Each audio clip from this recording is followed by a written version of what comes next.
sejam muito, muito bem-vindos ao Jornada da Calma. Eu sou a Helena Galante, companheira de jornada de vocês, e hoje tenho a grande alegria de finalmente receber Ana Sui aqui com a gente. Ana, seja muito bem-vinda. Muito obrigada. Estou muito feliz porque finalmente vamos fazer esse papo tão esperado e desejado por nós. Não é? Quando a gente vai somando vontades assim, aí de repente as coisas não vão acontecendo, a gente não consegue, mas quando a gente consegue, tem uma sensação de, ok, era agora que tinha que acontecer.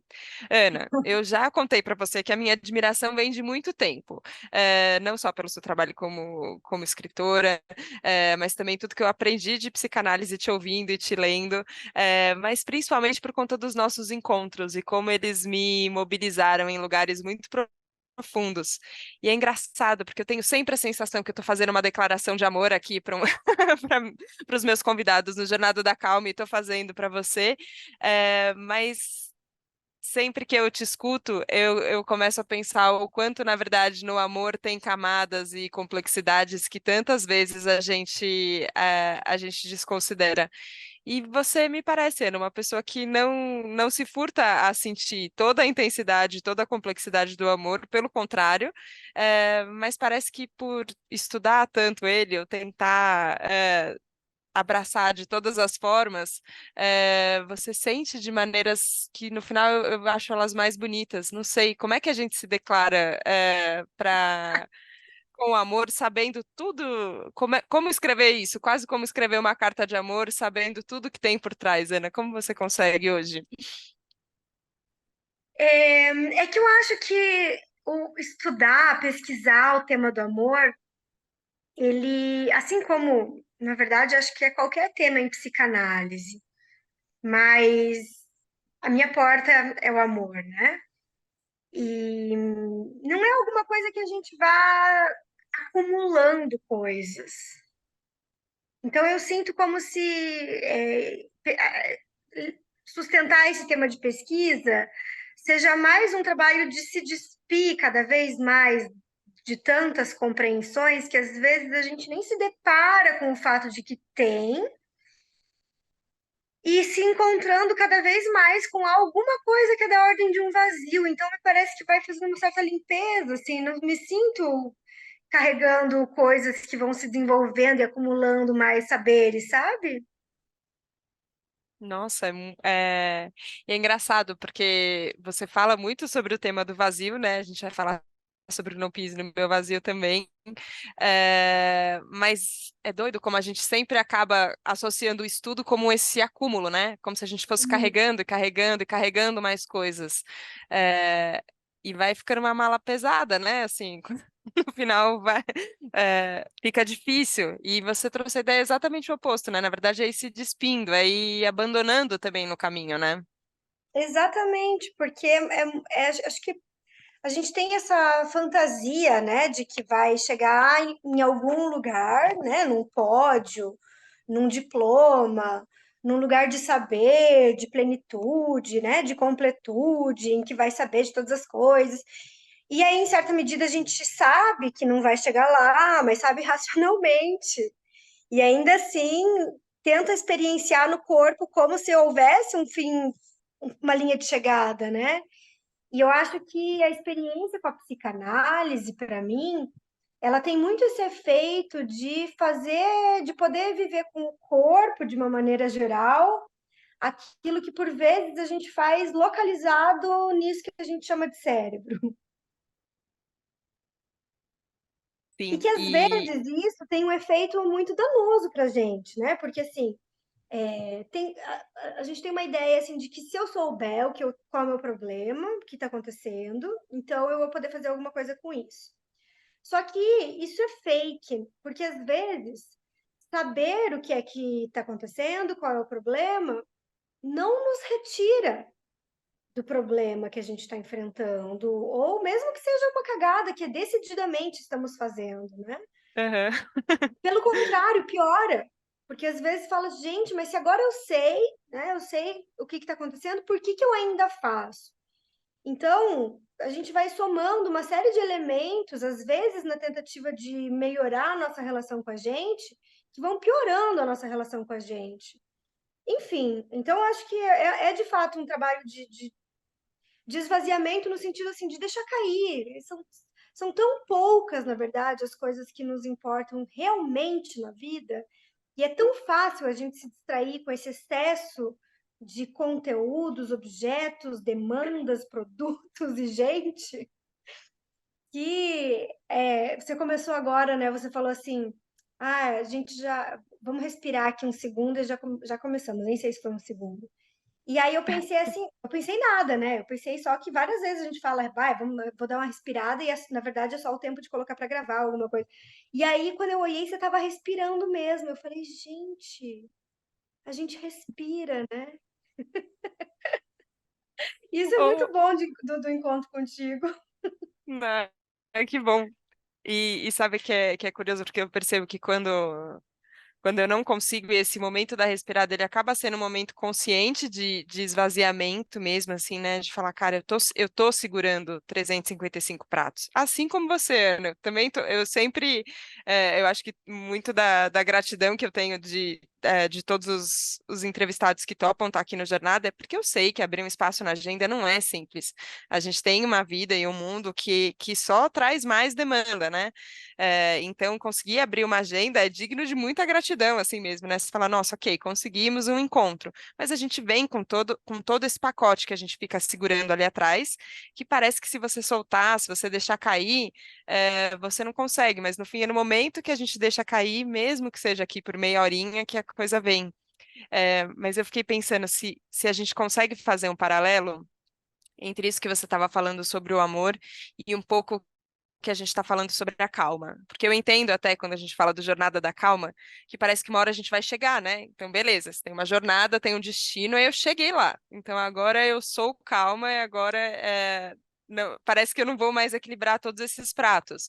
E aí a gente se sente nessa de caminha, caminha, caminha, vai mudando um pouco a qualidade do caminhar, é isso que eu tenho sentido, assim, com os 4 anos de Jornada da Calma, assim, que também vai mudando a nossa qualidade interna, né, de estados internos, conforme a gente vai caminhando, mas a gente não, a gente vai chegando e o arco-íris vai se afastando ali da linha do horizonte, né? Tem isso.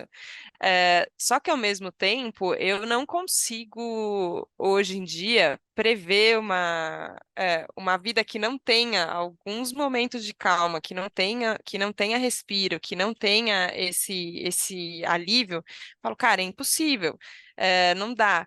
Então, eu fiquei pensando isso, assim, se a gente querer a calma, buscar a calma, assim como a gente querer o amor, ainda que a gente entenda que não, que às vezes a gente não chega lá, mas parece que a gente precisa querer mesmo assim. Não sei se está fazendo sentido, Ana. O que que você acha? Eu, eu escutando você, eu lembrei de um texto que eu li da newsletter da Liliane Prata, que é uma escritora de quem eu gosto muito da escrita e dela, e era um texto que ela dizia o quanto. Ela contava, era uma crônica dela, onde ela fazia uma coisa, ela contava um pouco assim de que ela tinha tirado um tempo para escrever, né? Que é assim, o sonho de princesa de todo mundo que escreve, né? Alugar uma casa nas montanhas para escrever. Blá, blá, blá. E aí é uma crônica onde ela conta, né? Enfim, não sei se isso aconteceu ou não, né? De fato. Mas ela conta dessa cena, que ela vai realizar essa cena e não vem a escrita. Mas que quando ela está no caos da vida dela, no trânsito, em São Paulo, com criança chorando, a filha pedindo sei lá o que das quantas, de repente alguma coisa é possível de se escrever. E aí eu fico pensando um pouco nisso quando você fala dessa jornada da calma, que não é de fato como se fosse haver um momento em que nós estivéssemos calmos, mas a gente poder abrir esses espaços de vazio, de calma, de solidão, mesmo diante desses imperativos, dessas demandas do outro, né? Não é como se houvesse um momento em que a gente tivesse com esse trabalho feito no passado. Sim, sim.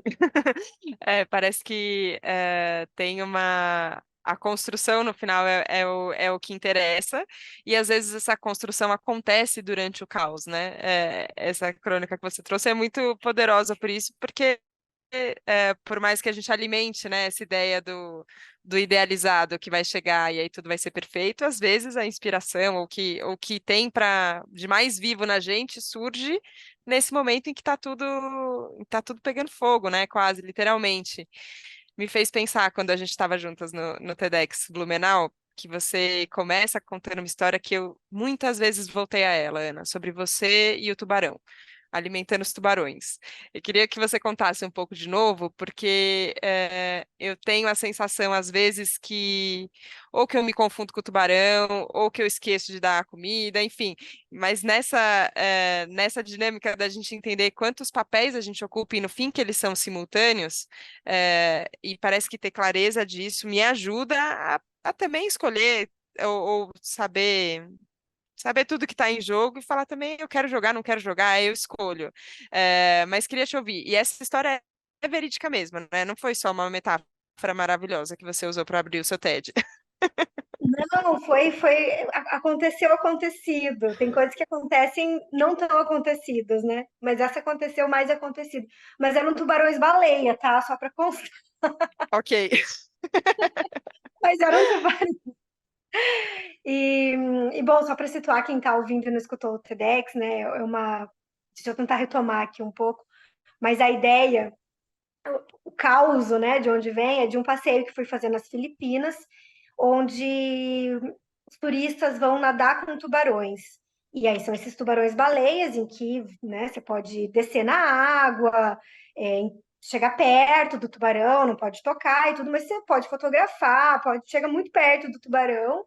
E aí parece tudo muito tranquilo e incrível, mas quando você para pensar, para ver a outra cena, né? Ou seja, a mesma cena por outra perspectiva, do outro lado, onde um lado tem o turista, do outro lado do tubarão tem um nativo da região ali alimentando entusiasmadamente aquele tubarão, né? Então não é que o tubarão está ali porque ele é amável ou porque o turista é amável, né? Ou porque tem um esquema de segurança que desativa os instintos do tubarão, não é disso que se trata, mas é o fato de que o quanto a gente pode aproveitar a água, né? E é sempre um risco, por isso que, né, eu meti nessa, não sei se eu iria hoje, provavelmente não, mas fui. Mas é um risco que tem um certo cálculo, porque né, há um cara do outro lado lá alimentando os tubarões, e aí o paralelo que eu faço nesse pequeno trecho, nesse recorte do TEDx, é um tanto do quanto a gente precisa alimentar os tubarões, e eu faço um paralelo aí dos tubarões com relação aos nossos vazios, né? Então, acho que é quanto mais a gente acha que vai poder eliminar o vazio, que vai poder eliminar a ansiedade, que vai poder eliminar o desamparo, eliminar todas as coisas ruins que a gente sente, ou que a gente vive, ou coisas que a gente está vivendo e que não tem a ver, às vezes, com a gente, ou tem, mas você não tem o que fazer, tem tanta coisa na vida que a gente não tem o que fazer, né? São poucas as coisas, na verdade, sobre as quais a Sim. gente tem coisa a fazer. Então, são essas poucas coisas que são os vazios que a gente precisa alimentar, né? Que a gente precisa cuidar, porque senão eles invadem tudo, né? Então, não tem como a gente chegar num lugar onde, idealmente, teria acabado o trabalho de colocar limite, teria acabado o trabalho de dizer não, teria acabado o trabalho de colocar espaço na agenda, né? Porque isso continuamente está sendo invadido por tantas demandas da vida. Enfim, é isso, viver em 2023, né? A vida, basicamente, que atravessa a gente e acontece tanta coisa, né? E essa ideia de cuidar, acho que é isso. Eu fiquei pensando nessa de alimentar o tubarão. Também isso, assim, né? Porque a gente tá ali curtindo também. Você também quer tirar foto com o tubarão, não sei, aproveitar ali aquele momento, aquela experiência, mas você também não pode esquecer de alimentar o tubarão. Ou também ter, enfim, de ir embora também, que tem um momento de acabar aquela experiência, você não vai ficar lá para sempre. O tubarão é uma experiência curta, que talvez seja uma vez na vida, a gente não vai dar sorte pro azar e fazer de novo, como você falou que hoje talvez não iria, mas não é essa noção de preencher o vazio, né? De acabar com ele. Não, é de alimentar, de ter ele ali nesse cuidado, para que ele não engula a gente, mas a gente também não ultrapasse as bordas dele, né? Eu quero que você comece a nomear, Ana, quais são. quais são esses muitos vazios, né? Essas sensações que a gente fica tentando eliminar e que a gente não consegue. Eu nunca tinha pensado sobre desamparo, e é um conceito bem importante, né, na psicanálise. E a hora que eu comecei a ler, ainda foi no amarelinho, ainda foi, eu acho que quando a gente mira no amor e acerta na solidão, eu comecei a sofrer de um aperto no peito, de falar, meu Deus do céu, desamparo. Esse é o nome da sensação que a gente chega no mundo, basicamente, assim, né, que você não tem o que fazer com ela. E a gente volta para ela muitas vezes. Eu queria te ouvir, não para deixar ninguém desamparado aqui ouvindo Jornada da Calma, mas um pouco para entender qual é essa dimensão, porque a sensação que eu tive lendo era assim, a gente às vezes sente coisas que a gente nem nomeia elas e nem sabe qual que é a profundidade, e que bom que a gente tem ajuda, né, para poder, inclusive, navegar por esses caminhos que são meio tortuosos, eh, mas que são,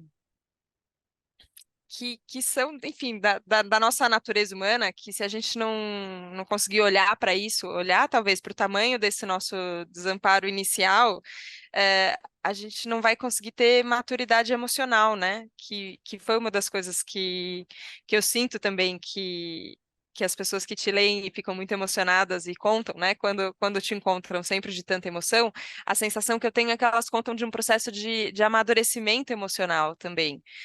Mas acho que sem olhar para esse primeiro desamparo, a gente não chega lá, mais perto disso, né? Talvez. Que bonito isso que você escuta e lê. Eu penso que o Freud, quando ele fala sobre a teoria do trauma, ele vai dizer sempre pautado por uma perspectiva que é do só depois. Então, não é como se no momento em que a gente estivesse vivendo alguma coisa, a gente pudesse saber o que é que está vivendo. É só depois. Então, a gente só depois pode entender o que foi que aconteceu. E então, o desamparo, por exemplo, é alguma coisa da qual a gente chega na vida por essa condição de desamparo, mas a gente só vai saber depois. Então, acho que não por acaso, quando a gente encontra com bebês, por mais que você encontre lá um bebê cheiroso, fofinho, bem-humorado, bem cuidado, limpíssimo, bem amado, bem tratado, bem alimentado, bem tudo. E aí a gente olha pro bebê e aí o bebê faz qualquer coisa, a gente fala, ah, tadinho. Sim. Tadinho por quê? Tadinho de quem? Então, a gente se identifica com o desamparo do outro, a gente se identifica com o desamparo do bebê, que é o que vai nomear depois, só depois, o nosso próprio desamparo, né? Então, não é como se o bebê soubesse que ele está desamparado ou vivesse de fato um desamparo. A gente vai viver isso numa retroação do tempo só depois, né? E isso que é da teoria do trauma, que o Freud propõe, na verdade, em relação a todas as coisas que a gente vive na nossa vida. É que a gente está muito perturbado nessa relação com o tempo e acha que dá para fazer tudo na mesma hora. E não dá, a gente não é nada sem o depois, é só o depois que vai dizer o que é que a gente está vivendo agora.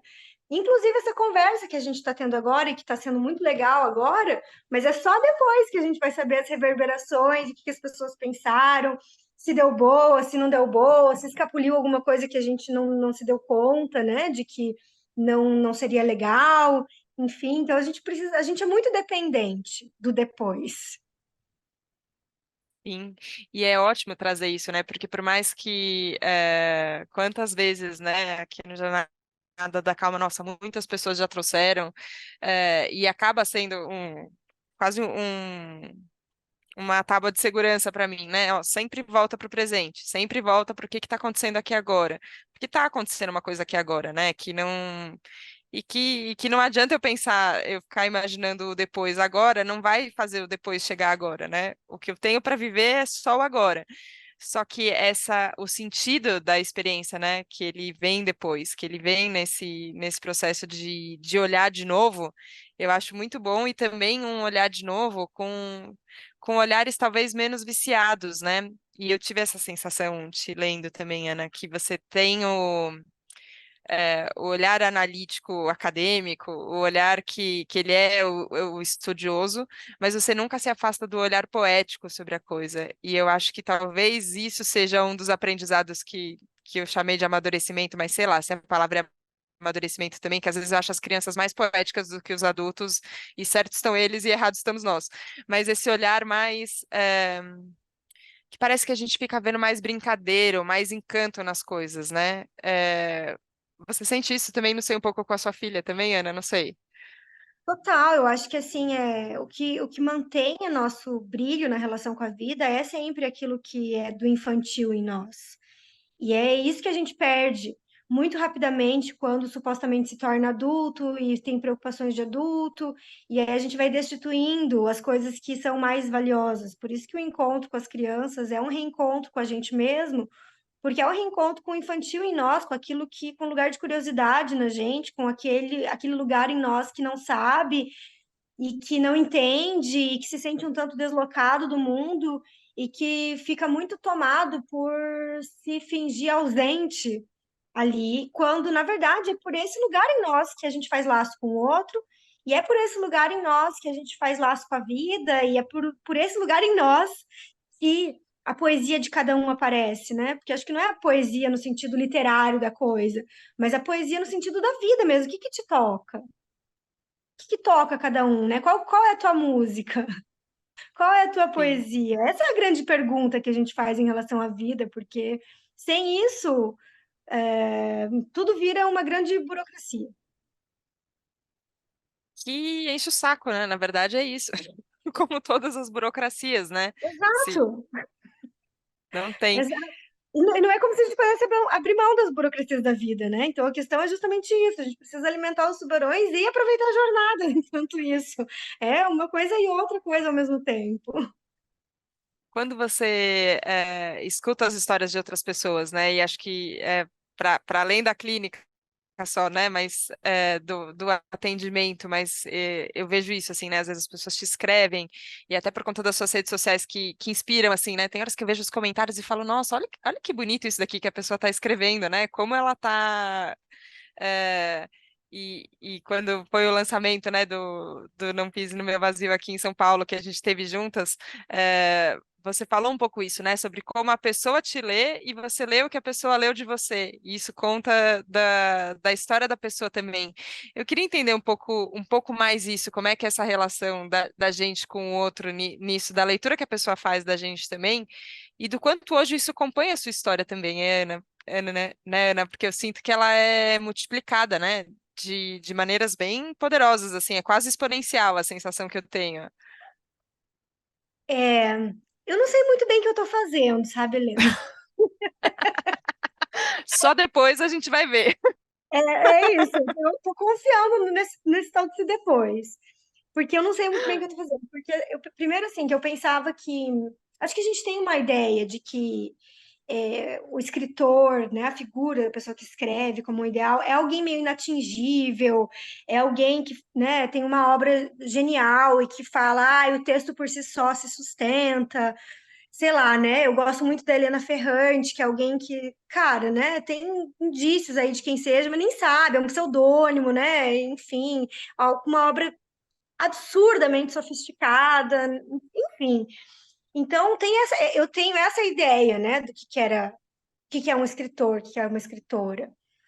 E, e eu não sou essa pessoa, né? Assim, absolutamente não sou isso. Eu não sou. Eu gosto de A parte do escrever. genial eu vou dizer que é sim, mas tudo bem, depois eu elogio. Continua. Eu te agradeço, mas vou dizer que é teu. Mas enfim, eu gosto de escrever e eu reconheço assim que tem uma função para muita gente, que é uma coisa que faz sentido no mundo, não é só para mim que faz sentido, para muita gente. Então não é fazer a humilde aqui, né? Eu sei disso. Mas assim, eu não sou a Helena Ferrante, né?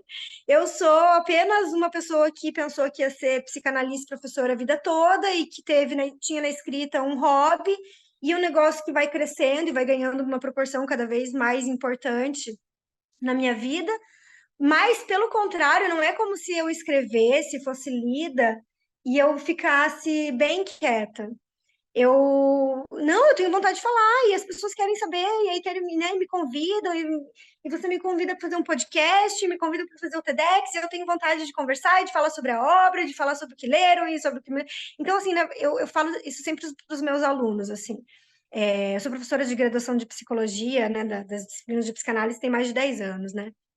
E eu sempre falo para os meus alunos que eu me identifico muito mais com eles, como aluna, do que com os meus colegas professores, com o qual, assim, me identifico pouco, porque eu não acho que eu tenho muita coisa para ensinar, para avaliar, coisas nesse sentido. Agora, como aluna, né, de aprender, assistir aula, perguntar, atribuir saber ao outro, absolutamente me identifico. E acho que nessa coisa de escritora, eu também me identifico muito pouco como escritora, me identifico mais como leitora. Então, escrever para mim, na verdade, assim, é um efeito colateral de ler. Eu não tenho como não escrever, porque eu leio e eu preciso de ler para viver. Eu preciso ler para viver, por consequência, eu preciso escrever. E aí, escrever é uma coisa que poderia escrever e guardar na gaveta, poderia só deixar nos arquivos do meu celular, mas eu tenho vontade de dividir isso com as outras pessoas. E aí as pessoas escrevem coisas a partir disso e eu tenho vontade de conversar, então é um negócio assim, né, que só vai abrindo a caixinha das palavras e aí eu tenho brincado com isso, que eu sou uma escritora tagarela. Ainda bem, mas eu não sei se isso, às vezes também é uma coisa que eu já ouvi muito, assim, no caminho do autoconhecimento, né? Que a gente precisa abrir mão do controle. E tem horas que eu concordo e tem horas que eu falo, mas como? Mas eu não sei, é quase mais forte do que eu.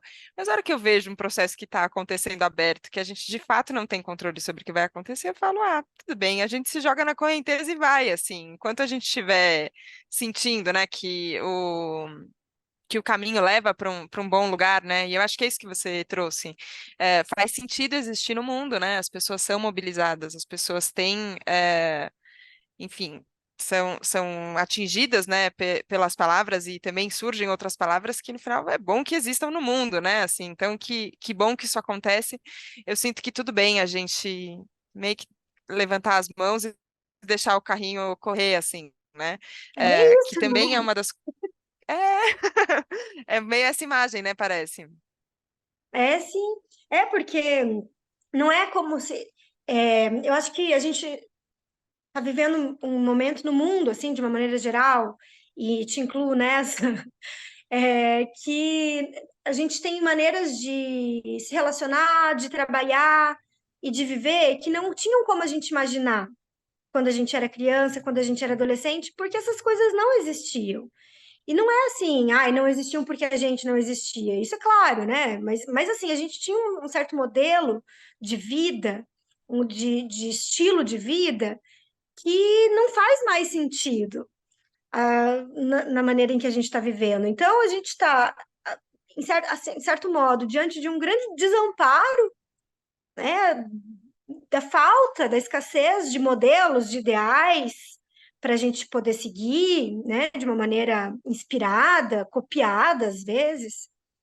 E por outro lado, a gente tem uma grande possibilidade inventiva de inventar jeito de trabalhar, jeito de escrever, jeito de se comunicar, né? Jeito de estar nas redes, gente que se interessa pelas coisas que a gente tem para falar, que são, né, enfim, só as nossas vidas acontecendo, as nossas vidinhas, e a gente, né, divide algumas coisas e aparece gente querendo trocar mais, enfim. E, ao mesmo tempo, acho que tem um terceiro elemento, né? Então, essa coisa do desamparo da falta de modelos, essa impossibilidade de invenção, que é muito causada pela revolução tecnológica, e um terceiro que é o excesso de uma coisa e de outra coisa, né? Então, parece que, junto com isso, tudo é possível, então basta você querer, é como se você tivesse controle disso. E acho que, assim, algumas pessoas devem ter, né? Tenho certeza que tem pessoas que são muito obstinadas e elas conseguem fazer essas coisas e conseguir e tal. Que, né, são os times dos vitoriosos, elas existem, elas, né, estão por aí o tempo todo. Mas eu não me identifico e acho que muita gente não se identifica e a gente tentando se identificar de uma maneira muito frenética com isso, vai ficando cada vez mais desamparado. Então a gente tem que tomar cuidado também com a dose das coisas, né? De que jeito que a gente faz o que a gente às vezes nem sabe que quer fazer, mas que pode descobrir no caminho. Mas sabe que isso que você trouxe de se identificar com o aluno mais do que com o professor? Para mim, às vezes é uma outra coisa que também já me salvou de muitas enrascadas mentais, corporais, que eu já me, me coloquei em situações que eu falei, nossa, como é que eu vim parar aqui? E aí parece que você lembra que você pode aprender, você lembra de perguntar, que seja perguntar para a vida, né? O que que é que está acontecendo aqui agora? O que que é que está se apresentando para mim agora? É, isso para mim me lembra, assim, ó, tipo, sempre assim, ó, você é aprendiz. No final aqui estamos todo mundo aluno. Não tem. E sabe que nessas, eu fiquei com vontade de te contar e falei, vou ficar com vergonha de falar isso pra Ana, mas tudo bem, eu vou falar porque já estamos aqui, não é mesmo? Eu tenho gostado muito de oráculo, Ana. Eu comecei com um baralho de tarô que uma editora me mandou aqui para casa. E eu falei, nossa, tarô, eu sempre morri de medo. Eu falei, ah, não, vai sair uma palavra ali, vai sair uma imagem que eu não sei, não vou gostar, não gosto de perguntar sobre o futuro, ai, ai, ai, o que que vai acontecer? Tinha um milhão de medos meio infantis ali em relação à história, mas aí chegou o baralho na minha casa e eu comecei, deixa eu ver aqui o que que são, né? O que que são essas cartas, o que que são esses símbolos, o que que tem de significado, né? E aí, o que que tem lá no livro que diz que é o significado. E o que que eu leio também, né, sobre uma carta, que tem uma imagem ali, eu faço uma leitura da carta. É, para resumir a história, eu virei a louca das cartas todas, né? Não consigo agora ver um baralho que eu falo, nossa, o que que será que tem de mensagem? Deixa eu ver, o que que eu tenho que aprender. Eu queria te perguntar de curiosidade mesmo, se você tem alguma relação com esse tipo de conhecimento, que ele vem nessa forma meio enigmática de oráculo, e te contar que eu lembrei de você, porque a última vez que eu fiz uma tiragem, e era um baralho específico que chama Palavras de Criança, então eles têm uns desenhos de criança, e eu acho que combina com isso que a gente falou aqui dessa experiência do mundo, que ela vem desse lugar infantil, que é uma experiência mais encantada e mais poética, nesse sentido vivo, assim. E aí foi uma tiragem com esse baralho que chama Palavras de Criança, e a primeira carta que saiu era a carta do bom humor. Aí ali na tiragem que a gente estava fazendo junto com uma amiga, tinha uma carta a ver com uma primeira memória de vida que a gente traz. Então tinha essa história da gente olhar para as histórias com bom humor.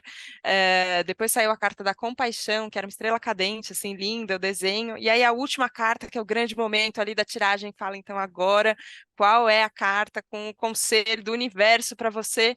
Saiu a carta da solidão. Eu falei, meu Deus do Uh! céu, e agora? Me veio você, obviamente.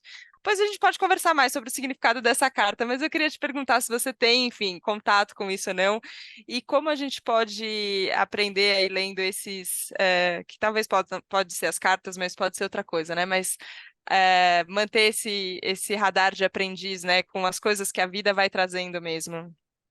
Sim, eu não tenho contato com essa área mística, enfim, não sei. E é interessante isso, porque eu sei que tem muitos perfis de gente que trabalha com essas coisas que me segue, e eu sei que volta e meia fazem texto e postam e compartilham as coisas que eu escrevo, articulando, então eu acho que deve ter alguma conversa aí, É, né, que eu desconheço. Mas eu penso que, enfim, não sei se é um pouco de ceticismo meu até aqui, ou se é porque a psicanálise ela me traz, me sacia de alguma maneira, né, numa certa possibilidade de compreender e, sobretudo, suportar não compreender algumas coisas no mundo que, que eu acho que tudo depende de como é que você como é que você lê isso, né? Então, assim, porque eu gosto muito de brincar com signo, né? Eu conheço nada de signo. Assim, toda vez que me perguntam qual que é meu ascendente, minha lua, eu preciso verificar porque eu tenho salvo lá, porque eu esqueço. Mas, então, tipo, não sei nada.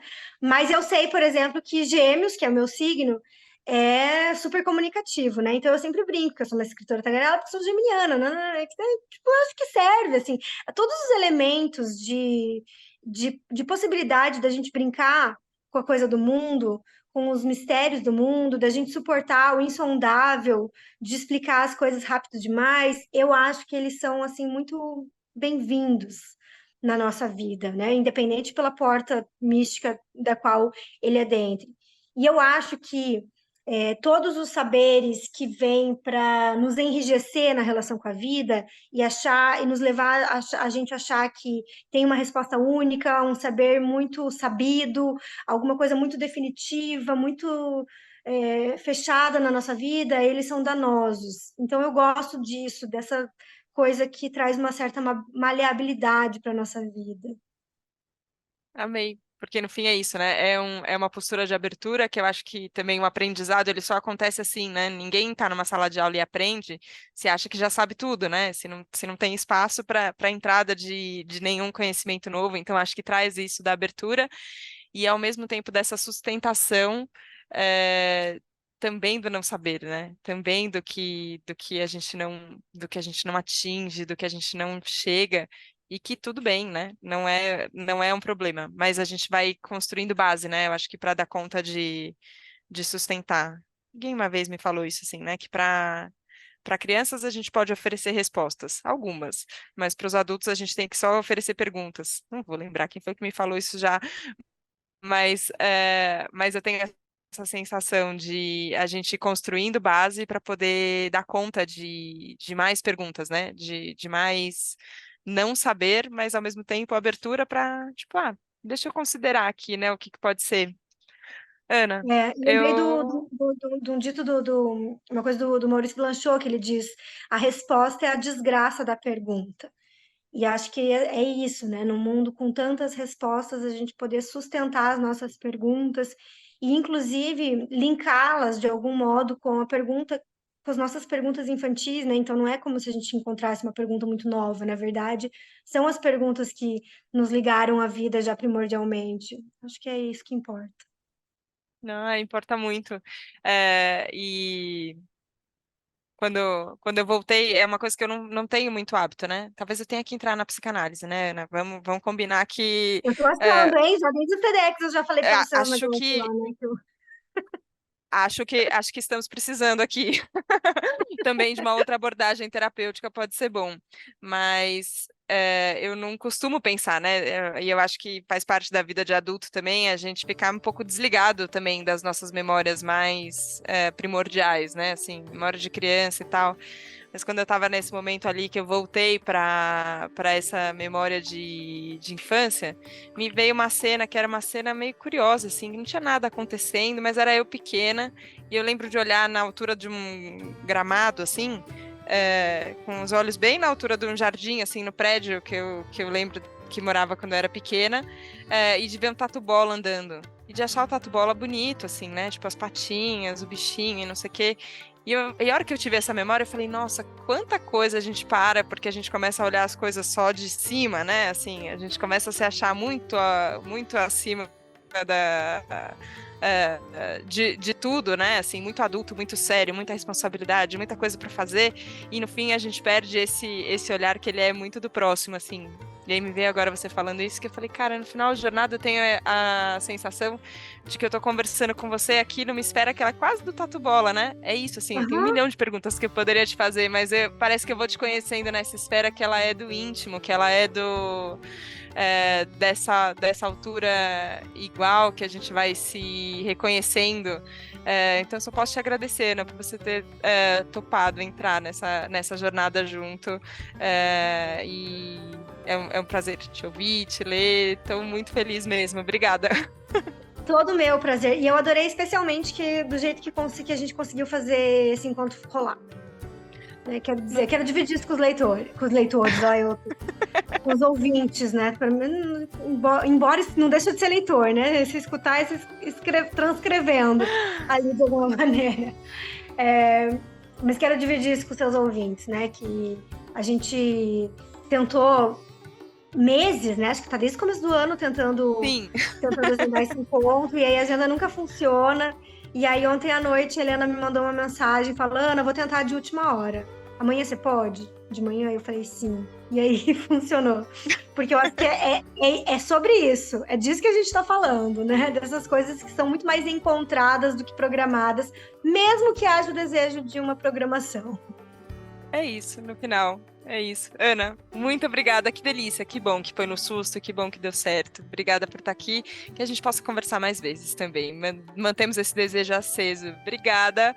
E obrigada a você que nos ouviu hoje aqui no Jornada da Calma também. Até a próxima semana, até a próxima segunda. Obrigada pela abertura, obrigada pela confiança. E a gente se vê no próximo Jornada da Calma. Um beijo. Tchau, tchau.